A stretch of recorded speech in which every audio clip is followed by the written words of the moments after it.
My object in this presentation is to show how the 6 planets that orbit around the sun, from Mercury to Saturn, are an expression of rational thought. Now, before I continue, let me just justify the politics of this work. There's a story that I like in particular from the book of Judges in the Old Testament. And it's the story of Deborah the Prophetess.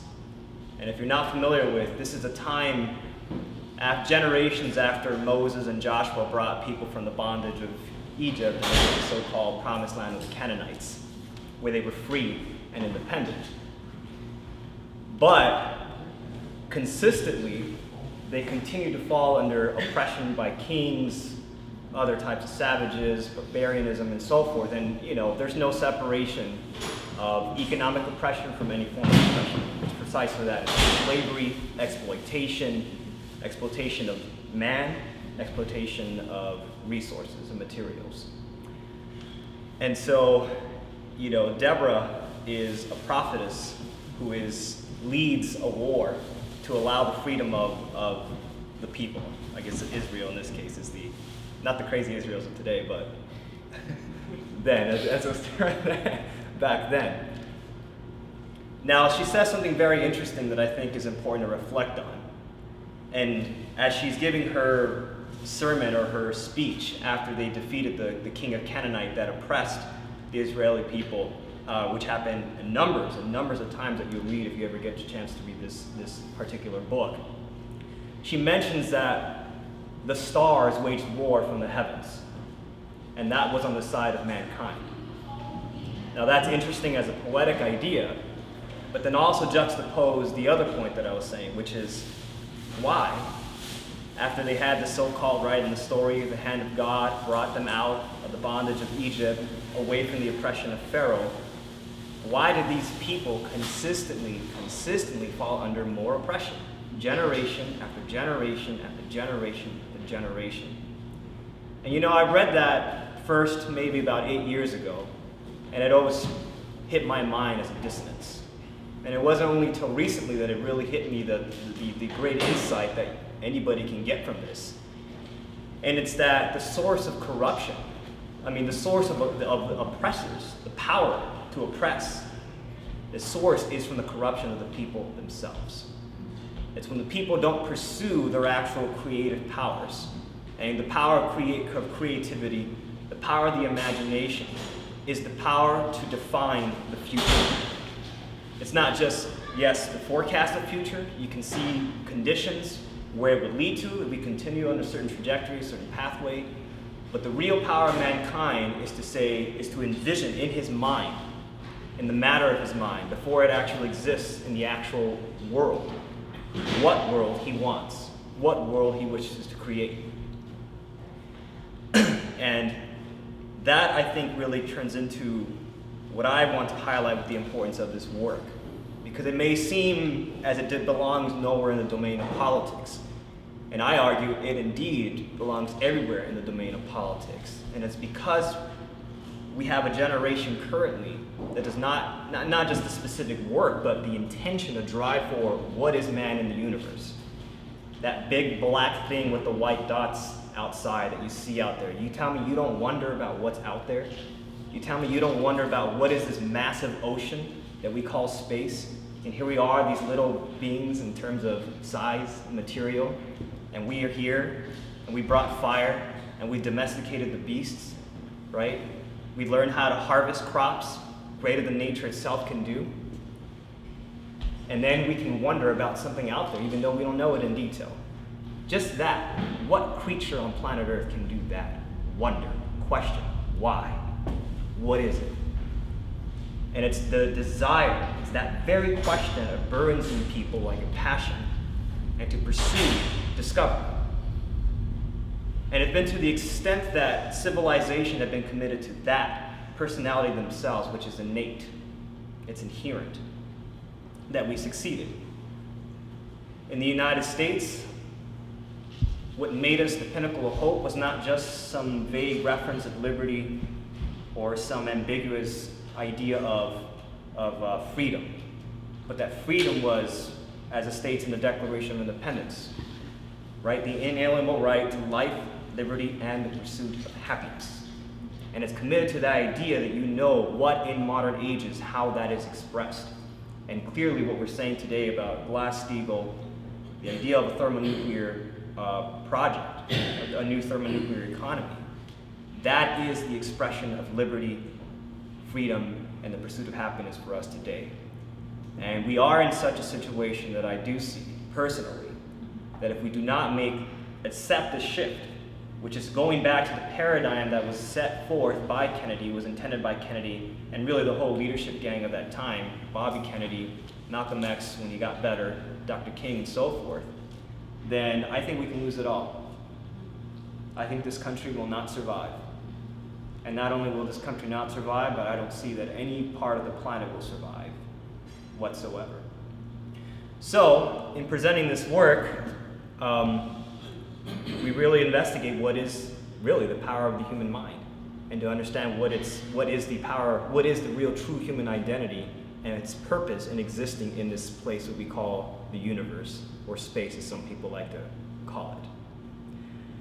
So, with that said, let's start from some fundamentals here. Now, who has ever gone out and done stargazing, or just been in some place where it's dark and you see the stars and you notice? Yeah. Pretty much everybody? Yeah. Have you ever done it for a long period of time, or is it just a one-night thing? Yeah? It was like over a weekend at camp up in the mountains. Right. When you get out of this area, the light blocks out a lot of stuff. Right. So when you go up in the mountains and it's totally dark, I'll never forget the first night we were out there. Everybody said, "Oh my God, I didn't know there were that many stars." Right. Well, we're going to learn today that they're ordered. And they're ordered based on the power of how the mind creates, how the mind constructs knowability. But to begin, let's just look at that thing called the sky. Now, this is not the real sky, but it's a virtual representation of it. Really. Don't let me brainwash you. Now, funny enough, the thing that I need is not here. Why? Okay. Well, we're going to do something here. We're going to look at Mars. We are right now looking at the sky as if you were at my hometown in Purcellville, Virginia. And that little thing there, people see that? Okay, sun's out, so you can't really see the stars or anything out there. But that's where Mars is. And that's a live picture? It's a virtual representation. Okay. But it's pretty accurate in terms of data and That's forecast. what's going on right now. Yeah. For example, if we were to go later into the night. Why isn't it? I'm gonna do it faster.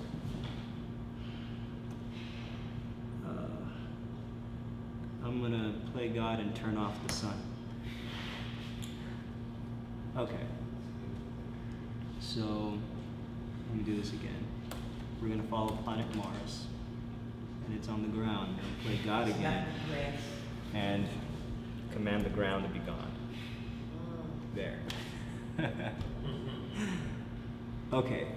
So, just watch this for a second, right? E is east. That line that you see there, that's just, you can't see it from here. Some people can see that pretty clearly. Do you know what you're looking at? Well, what I'm doing right now is you're seeing how Mars moves every single day. What's the bright light to the right of it? That's the sun. I just virtually turned off the atmosphere so you can see all the stars, because that'll be crucial. But at least one thing that you notice from a first day observation is if you were to stare at the sky for about 2 hours, that's the idea of east and west, right? The sun rises on the east, everything rises in the east and settles in the west. And so from perception of sight, the sky is moving that way. Everything's just moving that way, right? But right now what we're doing is we're looking how Mars, if we're looking at the planet Mars every single day, right? Say it's sometime, there it says 12:51. So every day at 12:51, right? On the 23rd of April, the 26th of April, the 27th, so on and so forth. You guys get the picture? Right?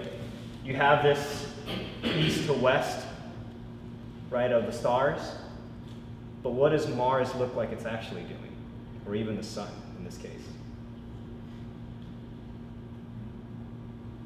Looks like a star in a sense, but on the planet Venus. No, not what it looks like, but in relation to, you see this the background, right? Yeah. Which side is the background moving? Galaxy. Right? Now, relative to, for example, this star, which direction is Mars moving? The other way. The other way. Yeah. Right. How come? Yeah, interesting, huh? It's going on the sun. So you say Mars is going in an opposite rotation than the rest of the planets? No. See, you can actually see it just like if you were Could you turn off the lights? on the aircraft and you get that big aircraft moving 6 speed, except for a few, you can see this Sort of, kind of like that, yeah. But the key thing is We're viewing it from the Earth, which is also moving. Yeah. exactly, It's almost like what you were saying. exactly, right. And so in a funny way, your sight played a little trick on you, but your mind animated something a little bit more truthful, right? And so that was a paradox that rested with people and, for astronomers for ages. And, not to get too much into it, but there's all sorts of theories, what's going on. These planets is the Greek word for wandering, if I'm not mistaken. So they call them planets. These are wandering stars. They're on their own, right? They're rebelling. And so anyhow, a lot of theories were attached to it that, okay, right, that's happening. So that's, these things are orbiting. What's at the center? Clearly the Earth's at the center, no, the sun's at the center. They have these things called epicycles, etc., etc. I won't get into now. But they had all these sorts of crazy models to try to explain what was going on. Now, what Kepler did is, in his New Astronomy, presents that not only is it incorrect to say that the planets revolve around the Earth, which is what the typical belief was, but that what they really orbit, all these planets, including the Earth, is the sun. And the hypothesis is the sun is a motive power. It's a different species in the planet. It's a cause. And that's what he searched for. And aside from that, which is what's going to be crucial for what we're going to investigate here, he also broke and proved that the planets, as was commonly believed, do not orbit in perfect circles. They don't what? The planets do not orbit in perfect circles. Ellipses. Yes, they are elliptical, which he proves in the New Astronomy. Now, the thing that struck him, despite the fact that he discovered that, and he reveals this in the third section of the New Astronomy, is the search for universal truth. What's the universal cause here? What's the hierarchy of organization, right? So he was looking for principle. And so, yes, he discovered that the planets orbit elliptically around the sun, but that they're actually not all of the same type of ellipse. They're different. And let me show you. Use a quick example here. I actually meant to bring this out and I forgot. No, I don't want you. Excuse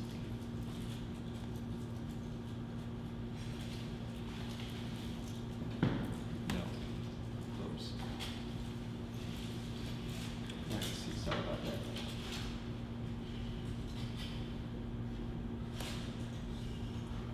Okay. See that okay? So that's the perfect circle system. They have other ones that are more complicated that I think it'd be too much much to get into right now. The elliptical orbits, right? Okay, now I have that. Now, immediately, you would say these two are ellipses. And what are these two? Circles. Okay. Now, just looking at this side, are they the same ellipse? No. They're different, right? Let's look back here. Now, these circles, the only difference between them is that one is bigger than the other, right? Right. But they're still equidistant from the center. This, it's more than a difference in just size, structure, but it's still an ellipse because it has two foci points that create its curvature. Let me show you this other image. Okay. So these dots, people know how to form an ellipse. Use two foci points, right? Instead of like one, as opposed to a circle, use two. You can draw a string around it. That's how you create it. So the ellipse here, that's longer, looks more like a surfboard. You see that their foci points are much more separated, right? These are closer together. That's just a circle, so it has one. And then here I have two little dots. Can you see the difference? One is bright yellow, and the other one's just dark. I did that just to represent that there is a little foci. There is two foci here. This actually is also an ellipse, just an imperceptible one.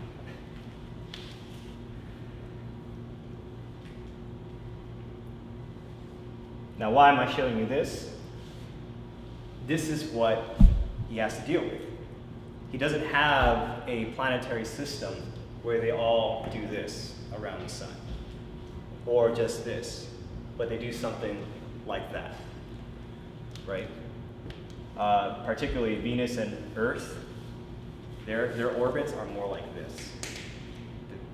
What he calls this little thing here, the eccentricity, are very tiny. For Mercury, it's very large.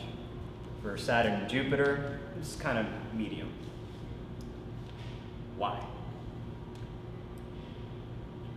That's the question. Why? Is it just random? Is there some purpose? Well, in order to figure that out, the question is, what is it about how these things would organize, how the Creator would think, how God Himself would have constructed this, that I can understand it myself? And so his hypothesis really was a pretty ambitious one, you could say for the times, I think even for today, which is how, if I were the creator of the universe, if I were God, how would I, being God, a rational, supreme being, create and want to construct a system, a planetary system? Is that a question that can actually be answered?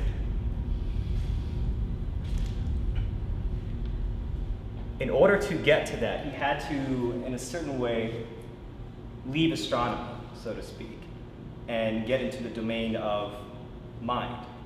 What is the human mind? How does the mind know? So let's just start from here. Everybody see that? Circle, right? Not that interesting. Okay. Now, can everybody see that? What are you looking at? Yeah. It's original shapes. The what? The original shapes, they all fit into a circle. Each point touches a circle perfectly. Right. Yeah, exactly. They're equidistant, right? 4, 5, 6. Right. So that's just a half, right? 3, 4. So these polygons, you've learned about them since you were kids. You know this. And now we're going to look at this in a different way. We're going to look at it in the way that he used them to understand something. Well, first off, these are constructive actions of the mind to create equal divisions of a circle, right? This is not something random. It's something that the mind tends to do. I intend to cut the circle in half. You probably literally couldn't do it in real life. You can approximate it. But the idea exists in your mind of what you're trying to accomplish, right? So that's what you did, even though it might be perfect, and that what you actually do is perfect in terms of the state of mind that what you're trying to affect out of the mind as an idea. So you have the creation of these polygons as a result of that constructible action. Now, what he gets into in the beginning stages of that book, The Harmonies of the World, is that the mind could act, not only is it that you construct these things, but through also other forms of constructible actions, you can uncover the relationship of your whole, in this case, the division of the half, which is the first thing you would do. It's the first thing you would conceive of possibly doing. You can understand what that is in terms of length in relation to all these other polygons, their chords. He calls it knowability, right? That there's a knowability, degrees of knowability. No. And I am kind of brushing somewhat quick on this, but in the book he gets into a little bit more detail. So if you feel like some things are missing, that's okay. We can take it up in the Q&A. But that's the issue, right? Constructible actions of the mind.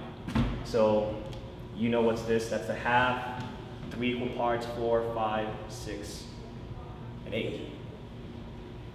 Simple, you know that, easy. Now what he does is, that is a constructible action of my thoughts. And the thoughts precedes what happened in the actual thing that you're creating it in, the circle. So what if you were to do it somewhere else? Well, before that, you can just take a quick look at it. I put them all on top of each other, and those are just the proportions. 5/6 is 5 parts of a hexagon. 4/5 is 4 parts of a pentagon. Clear, right? So those let me just make that point very clear. These are all these proportions that you've seen are related to those polygons, right? Those rational shapes. Now, you guys know what we're looking at here? Use it. Yeah, this thing is called a Lamont Accord. I have one over there, which I will bring in a second. And you might notice those proportions taken from the polygon, right? 5 equal parts of 6, 4 to 5, 3 equal parts of 4, which comes from the square. 2 equal parts of 3, which comes from what you're looking at here is those proportions that originated in the polygons now being applied to the divisions of a string. Now, getting away from the numbers, we're dealing with strings, we can do something interesting with them, which is hear what those proportions sound like. And I would like to do that very quickly. Just get into the experimentation. This is the real deal. This ain't virtual. Okay.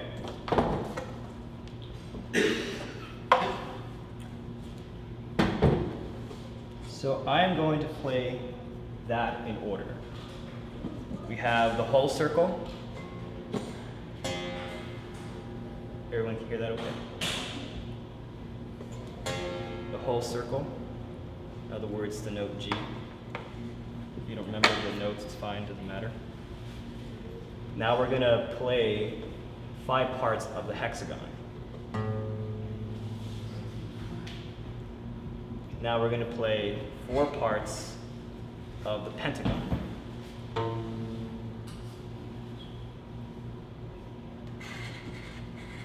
Three-fourths of the square. 2/3 of the triangle.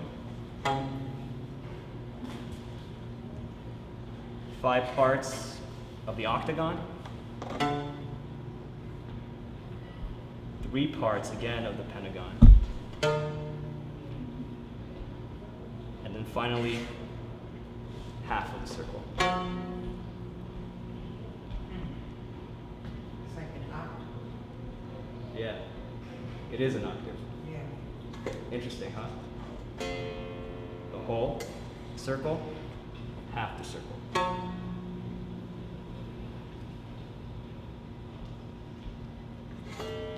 Now let me play you all those polygons a little quicker. So we have the whole circle.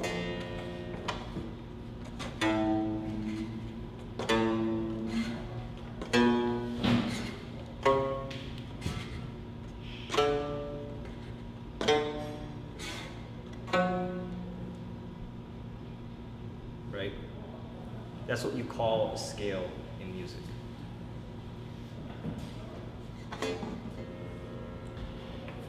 And just as a footnote, it's very interesting that even in the world of music, from what I understand and what he's attacking in his third book, where he takes this particular section up, even this rational constructions of an instrument were not heeded until after his time.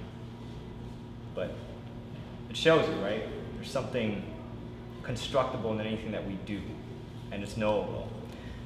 So I call these the 7 harmonic divisions. Harmonic because, and this is where I'm going to need your help now. I need volunteers. I need you. I need, hey, Bruce. I need the lieutenant governor. I need you, and do you help me with this? Sure. I need you to hum sounds for me. Okay, Bruce, you do the low one. They're off tune.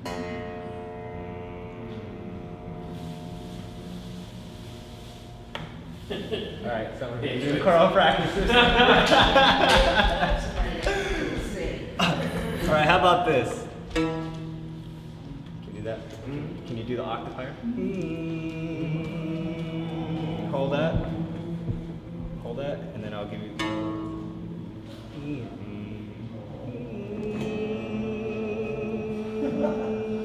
Can you do that?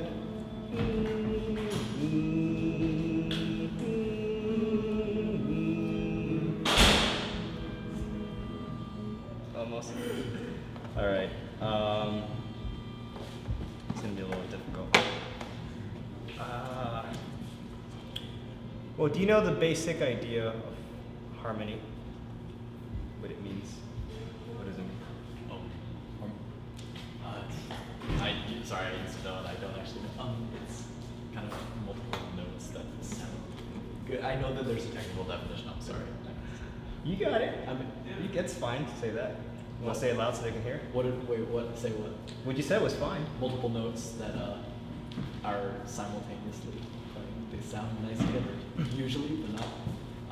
There's a technical definition, but I don't know it. I'm actually in chorus. But, Oh, you are? Yeah. Okay. But I'm just very bad at music theory. I don't know any of this stuff. I'm just good. It's like different tones develop from the original tone, and it's similar. It's from the Fibonacci sequence, where the previous two, with the previous 2 numbers, they give you the third one, and it's the simplest sequence in the universe.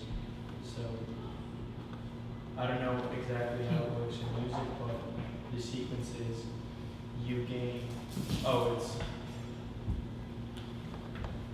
It's you gain the third number from the first 2. Mm-hmm. That's an interesting way of putting it. Yeah, that's related to the golden ratio. Yeah. That is. Form of physical harmony. Yeah. It'd be better to hear it. I wish I had more instruments or something. But, right, you have the coming together of supposedly 3 separate singularities that, without any prior knowledge or education, they are the combination of sounds that you would say you like. You would say, it sounds beautiful, I like that sound. As opposed to when you hear something like from, I don't know, Jason or Scary Movie or something. Those weird dissonances. Let's see if we can try one. You want to help me? I can give my best. I'm not- Okay, give me a G. Stay right there.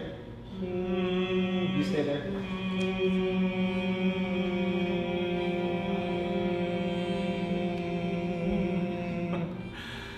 Now you wouldn't want to listen to that forever.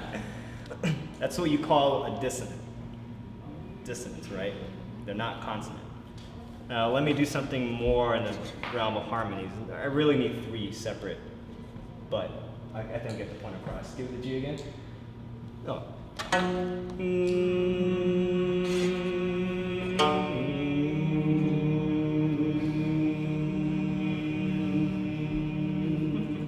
Little different, right? Yeah. Okay. Or, I actually did bring a suitable example that I was going to show at the end, but this will come back up. Uh-oh. Looks like someone didn't pay their bills. Step on one of them chords.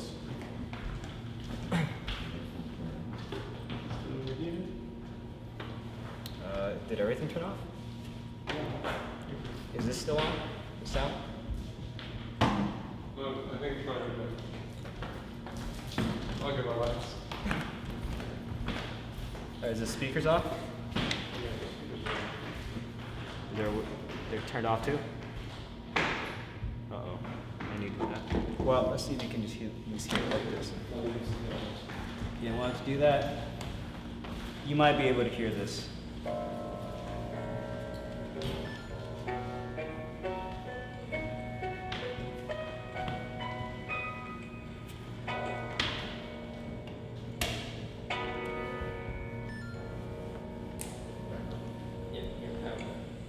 Works, right? Yeah. What you heard were not that. What you heard was the whole, 4/5, and 6. Done in many octaves, of course. It's played across the piano, right? Can we hear it again? Yes, absolutely.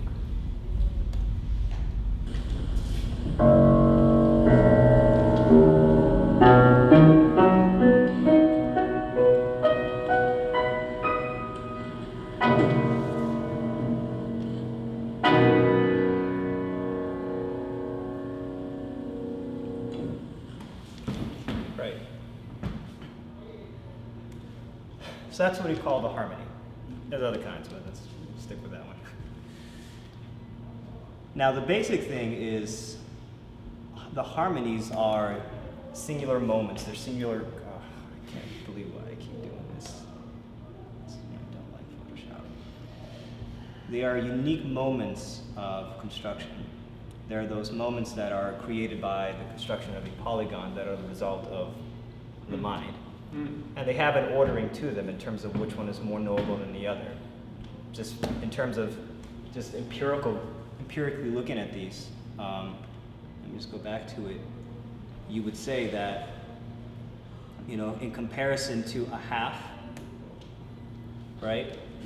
If I told you to construct the octagon and a half, which one would you do first? Right? To do the octagon, you'd need to go to Starbucks, get a coffee, and work in it for a living, right? Well, it half seems like it gives you a basis for creating the octagon, or it would actually organize in an easier way the construction of the octagon if you did that first. Right. Yeah, I think that's true. Great. It's also the more, like, it can go on infinitely, the amount of sides that you can make a shape. Yes. And the more you do it, the closer it gets to the circle. And it'll just keep getting closer without touching it, but that's also the golden ratio. The closer and closer it gets. And it takes up more and more space within the circle without getting to 100%. Yeah. It's actually interesting. Well, in a way, with the musical tones that harmonize, you could think of it like people that are friendly with each other. You know, that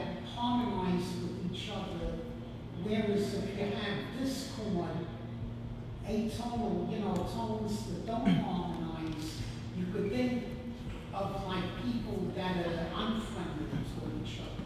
You know, that they don't, they're not cordial with each other. They don't have to come to physical violence, to blows, but they're not friendly with each other. Eugene, do you remember what Diane Sayre said about what she's going to do if she gets into the Congress? This was when she was running for Congress. She said she was going to take the Congress and turn them into one big chorus and give them and conduct them, Good. so that they can be in harmony. Yeah, but I'm just trying to make out a point. It's like tones that are friendly to each other, that harmonize with each other.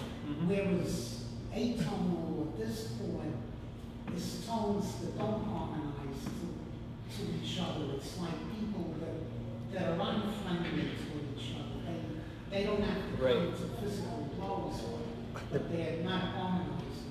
The difference here, though, now that we're going to press on and get to the next stage, which will be the final stage here, is these sounds are not just something that you do receive with pleasure in terms of your sensation, but from what we looked at with the polygons, you know why they are beautiful.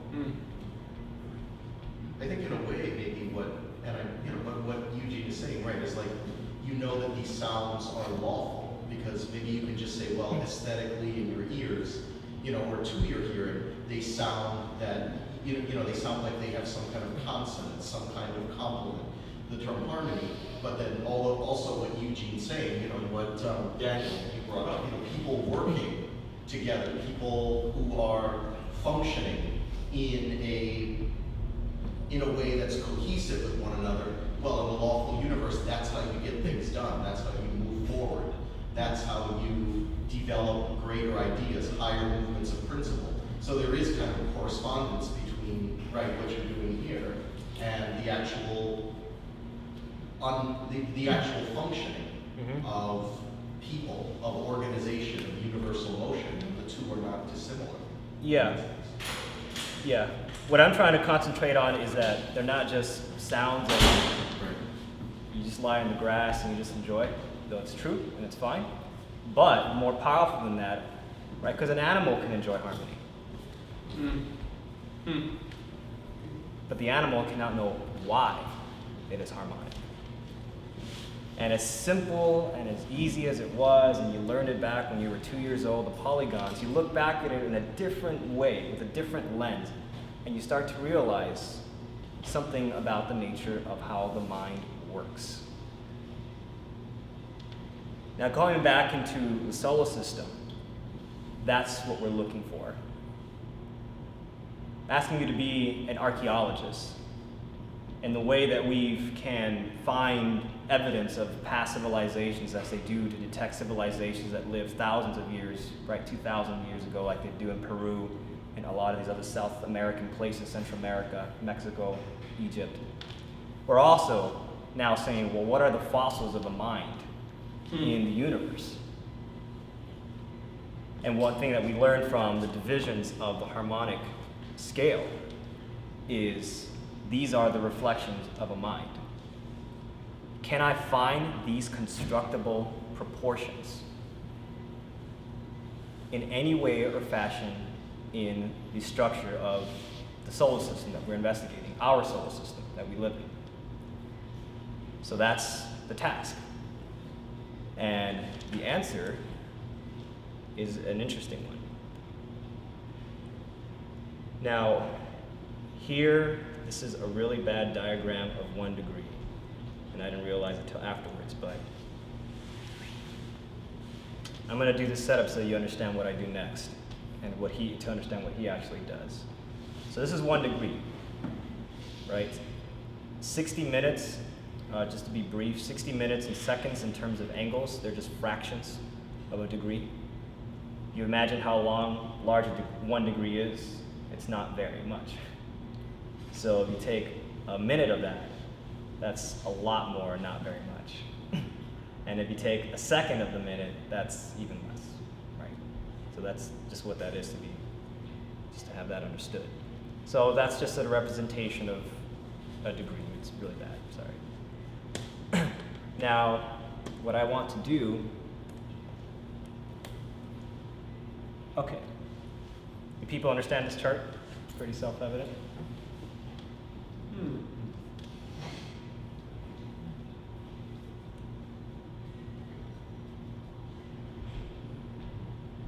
You want to say what it is?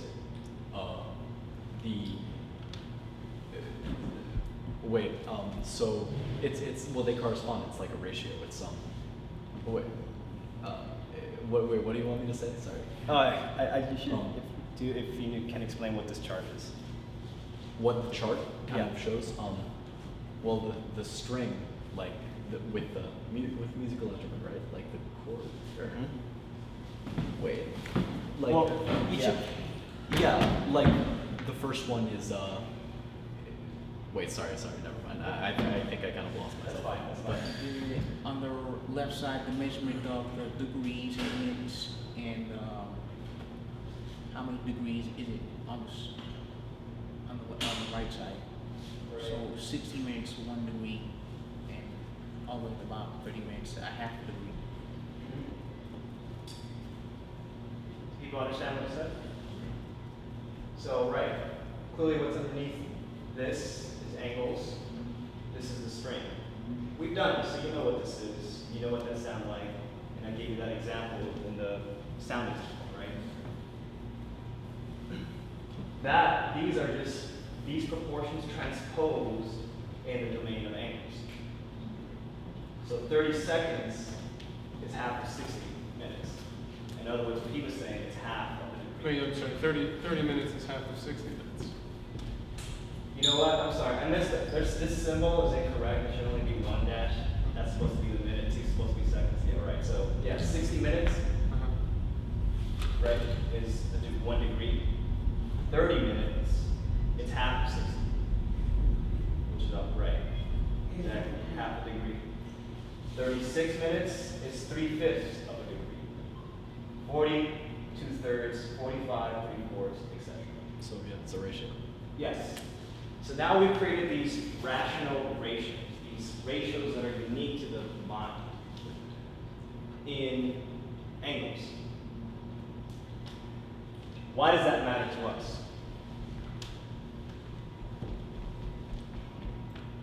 The theme that he rested on throughout his work in discovering what are the true orbits of the planets was the sun. This thing called the sun.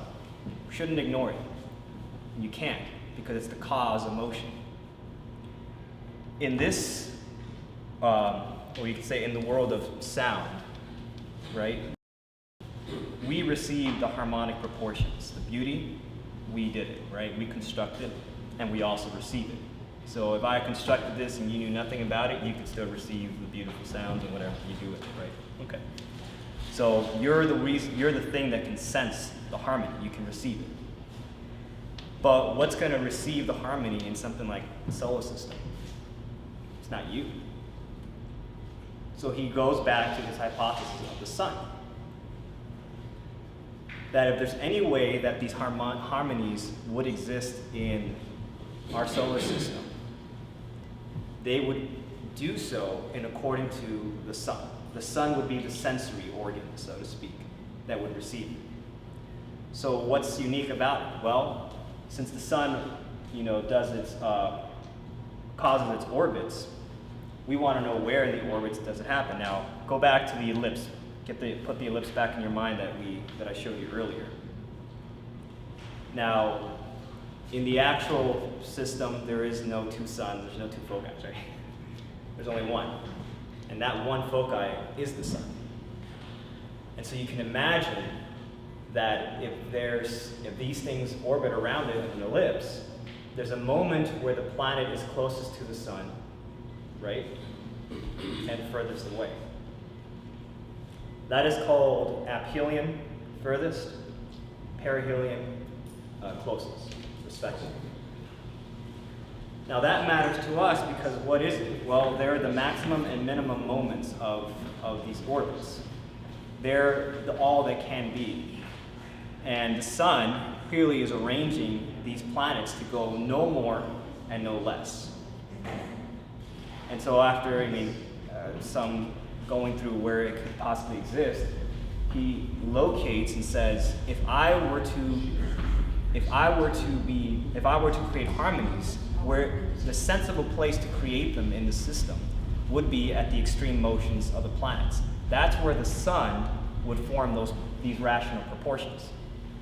That is a matter of angular velocity, how the sun sees it move. So, in this X image, I put this guy here, there, proportions and you heard. Kepler covers all this in the new discovery, right? Huh? Kepler covers all this in his new discovery article, correct? New astronomy, you mean? And the new astronomy, sorry. New astronomy and the harmonies. This one particularly, but yeah, the orbits and the astronomy. Okay, so here you have these numbers that you've never seen before, right? All they are angles. Now, what I've done is I've taken this angle, and I'll explain where I got this from in a second. And I said, okay, now I'm going to transpose angles to how we create a musical scale. If I were to do that, that's what you would have, right? So 3 minutes, 33 seconds is half of 1 minute, 47 seconds, likewise. And all those are what they relate to respectively. Now, what those angles are the angles that those planets that you see right above create at the extreme motions from the sun.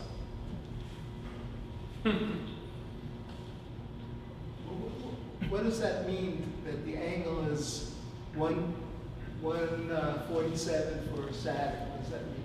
It means that where Saturn is at its furthest distance from the sun, and these are all derived from the time of interval of the day. So how the sun sees a planet move in a day. Oh. So when Saturn, and there's some planets missing, that's fine, we can explain it later.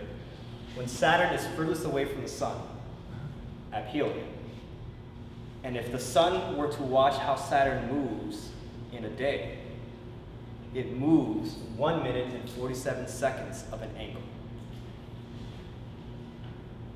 So there's 360 degrees, and every degree has 60 minutes in it. Yes. So Saturn moves just a tiny fraction of 1 minute of 1/60th of 1 degree in the course of 1 Earth day. Yes. I see. Yes. And why are they twice? Why there's 2 Jupiters? Because one is aphelion and one is perihelion. Oh, I see. So there's Saturn, Jupiter does 2 motions where it does correspond with the scale.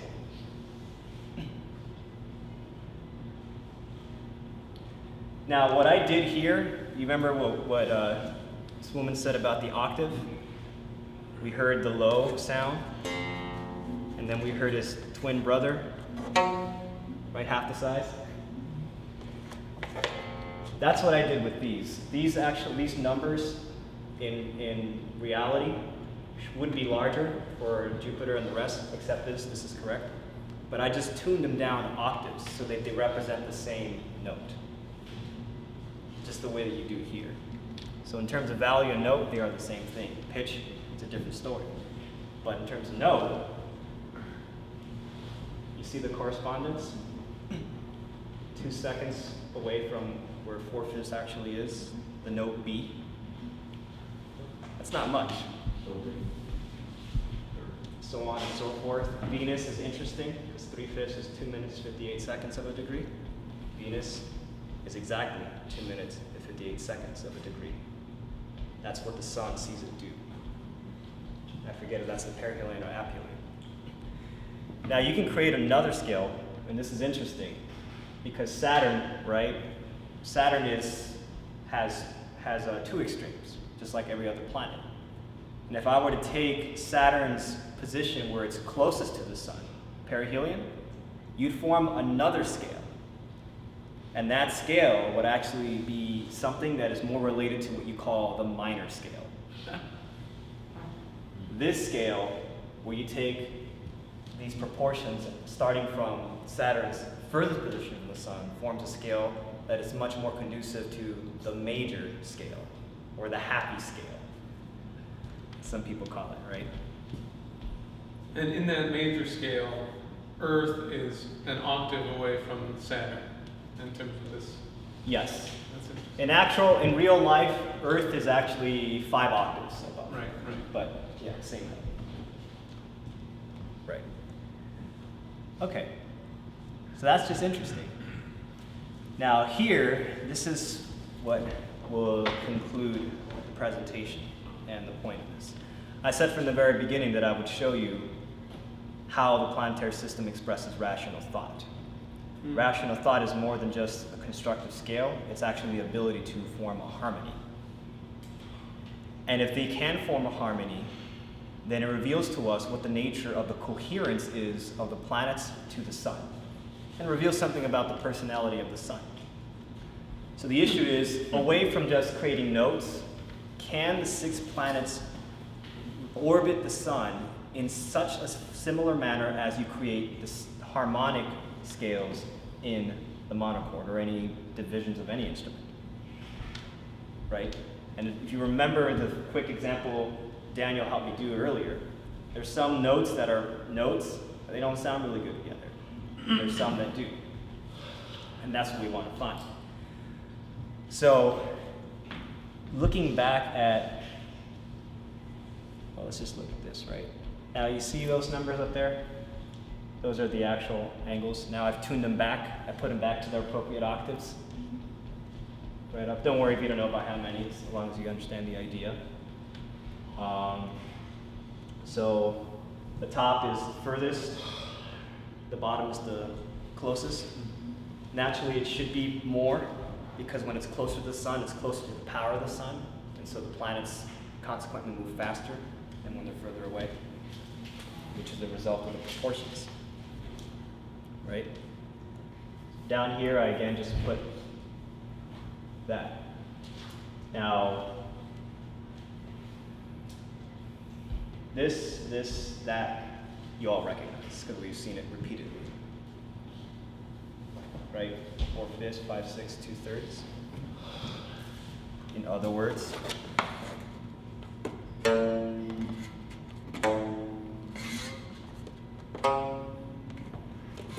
right? These, which we won't get into, these are what are called melodic intervals. They basically are the relationship between two, like 24, 25ths. It's the difference between the major and the minor third and the major and the minor sixth. So in other words, this.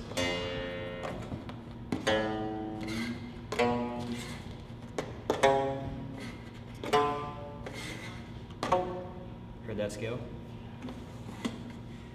That's the minor. Major.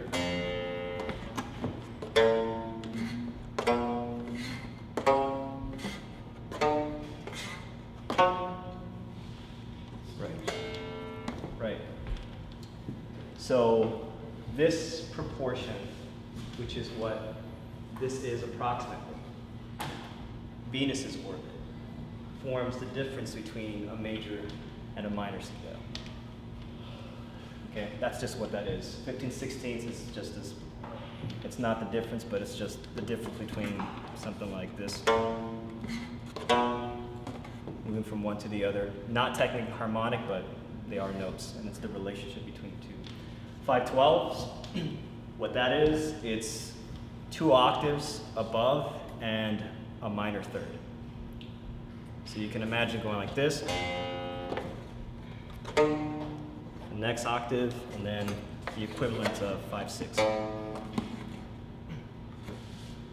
Okay, now my purpose in doing that is we now know what the proportions are between a planet's own orbits. And what I show you here is that these angular measurements, the measurements of these planets respectively from the sun at the extreme motions, they approximate these proportions. Actually, for one of them, they're just a few seconds off, which is not a big deal. It's not even a minute, it's really that large. So a few seconds is it's practically imperceptible. And going back to this figure, you know that all these planets have a specific note value to them.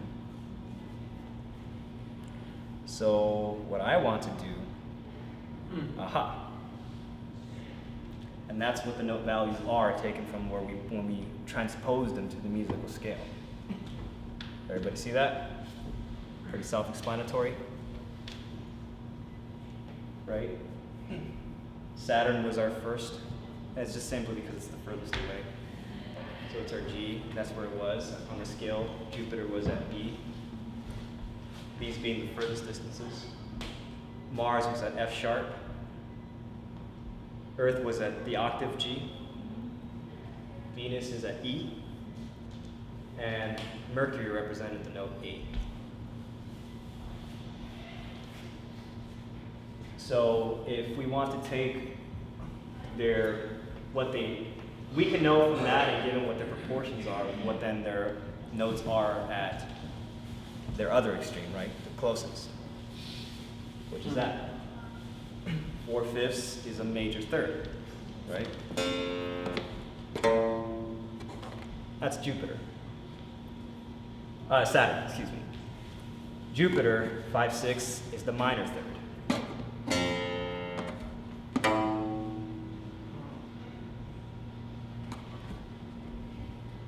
Saturn is the 5th.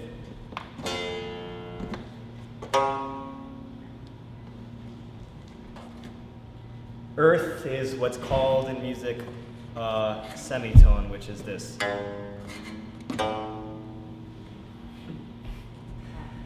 Venus, as we said before, is what's called a diesis, or the difference between a major and a minor scale.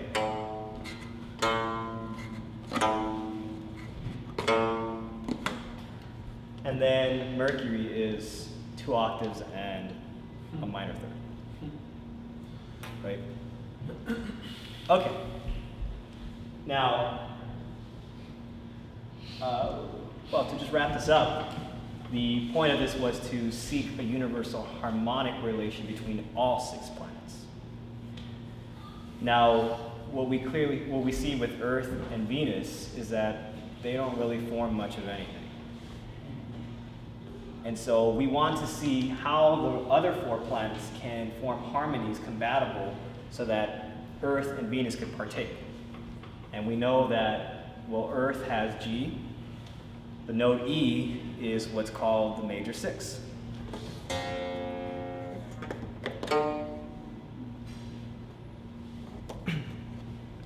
So we need one more note to harmonize with that.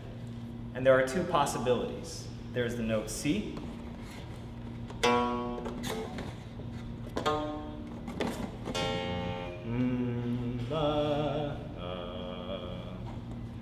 Heard that? And there's also the note B.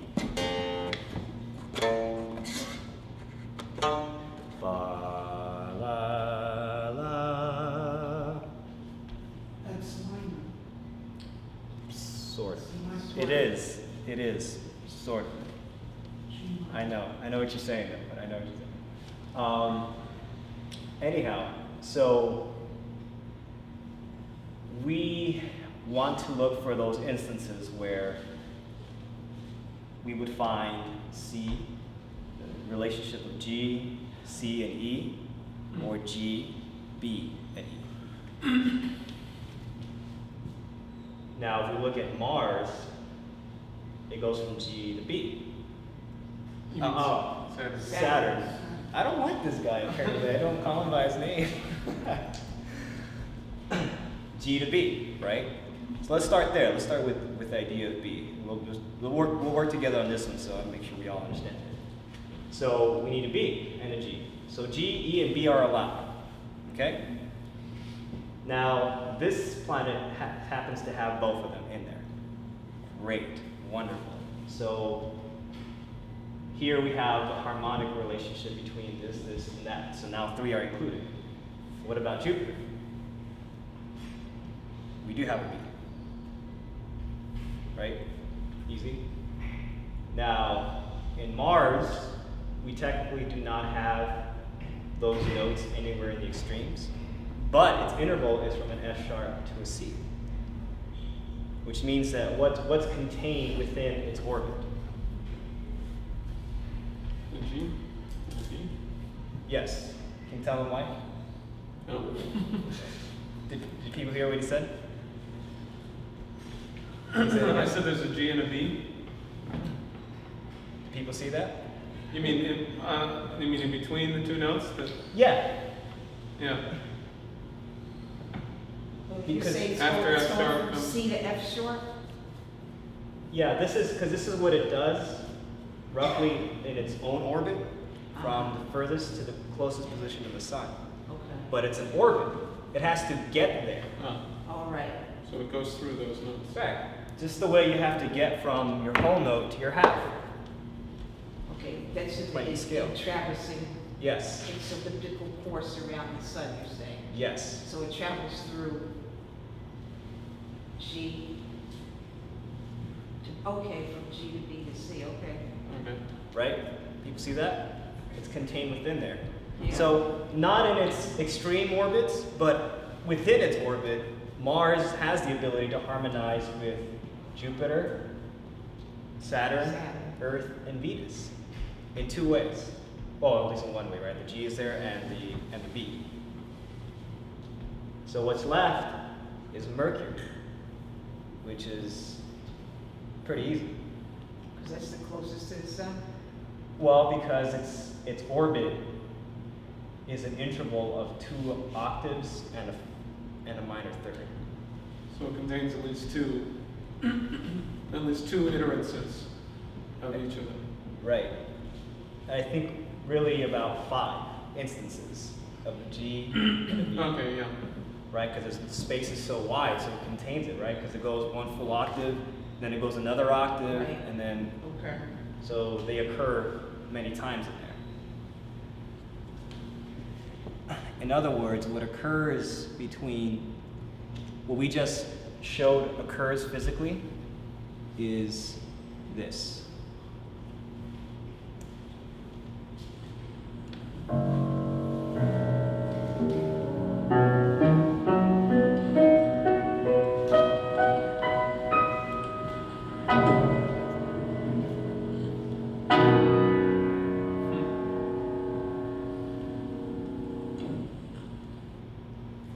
We just uncovered what we heard, how that exists in the orbits of all 6 planets. Now, I have one question. Why are you saying 6 planets? Because we're studying the 6, Mercury to Jupiter.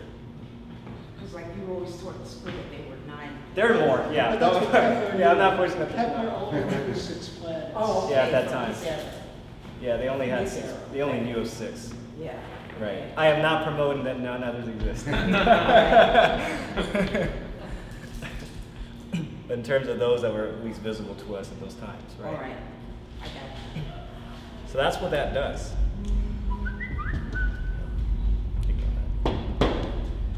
Anyhow, I can take questions. Yeah, I left to get a cup of coffee because I was falling asleep. Okay. In the mid-90s, when I first began going to the conferences and really listening to Lynn, I would last anywhere from a half hour and after it was 4 hours before I would fall asleep, because my mind just couldn't get around the things that Lynn was putting out. Right. Well, I've improved, but the work that's been done here is not anything that I can take home and work on my own. When I try to go to the videos and the classes, I don't know what happened to me, but I really have trouble with this stuff. And of course, like a muscle, if you don't work it, you lose it. So I know that that's a factor in it. And it's almost really not directly at you, but a plea in general that, and I know it's not easy to do, but we can't have our own basement team But the only way, at least I don't think so at this point, but the only way I could really understand this, because I have gap, again, it's just very difficult for me.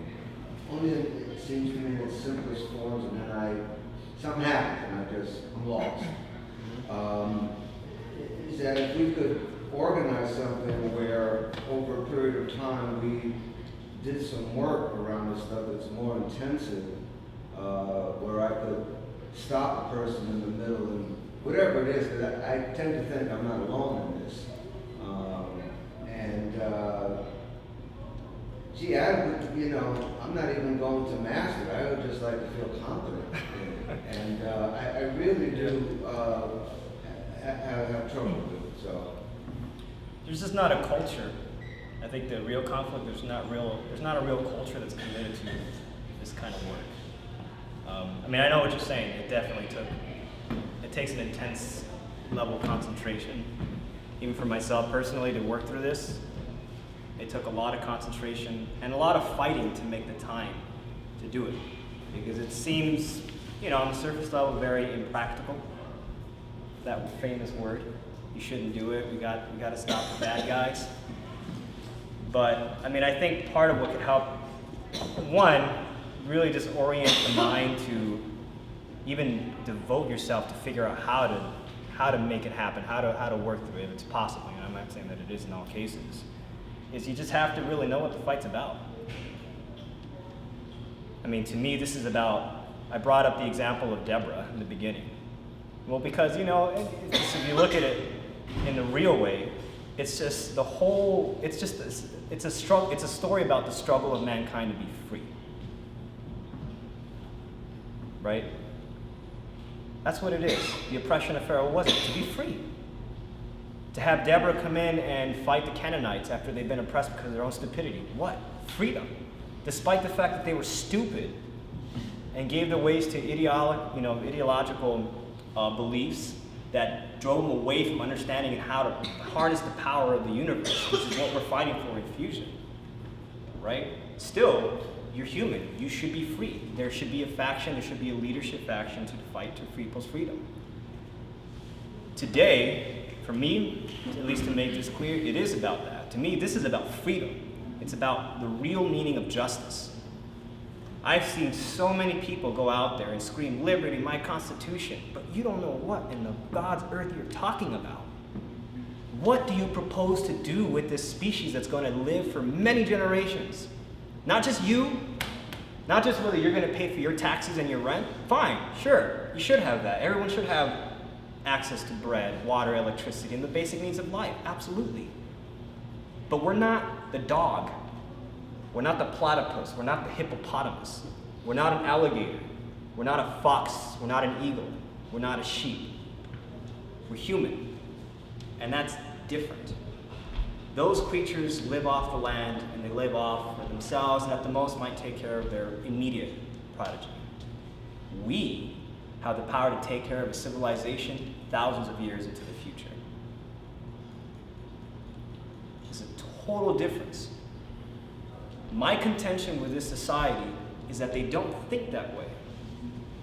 But rather than getting enraged and saying you're bad, you deserve what you get, bye, I'm gonna go play my PlayStation or whatever kids do nowadays. I might be out of date, maybe Android or mobile devices.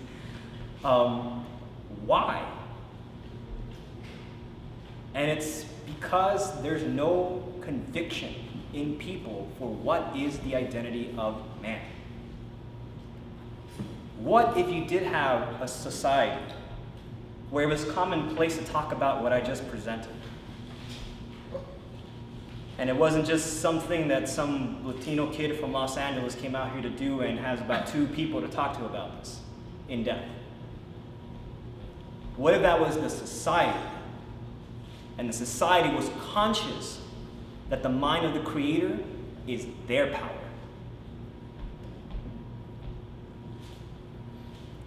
Now, one thing I did not say that I would add here, here's another interesting thing to think about. We've talked about fusion, thermonuclear economy, etc. Well, let's look at it in a poetic way. We just went through how the nature of the sun is to express rational coherence of these bodies we call planets. What's the power of that thing? The fusion of hydrogen atoms. That thing that expresses what the mind can do in polygons and in music, its very source of power is fusion.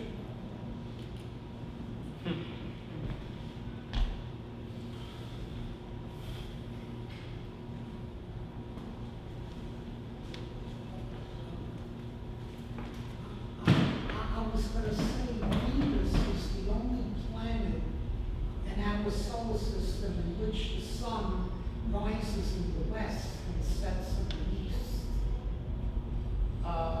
Not like all the other planets, because scientists believe that may have been hit by another body many millions of years ago, which caused it to rotate in the opposite direction. Eugene? On Venus, the sun rises in the west and sets in the east. May I ask the following? Is it possible we could postpone that until afterwards? Because in the sense of, we've got about 15 minutes left, and I don't mean to cut off the Q&A, but we do need to get to. Let's talk about that afterwards. Thank you, Hector. Thank you.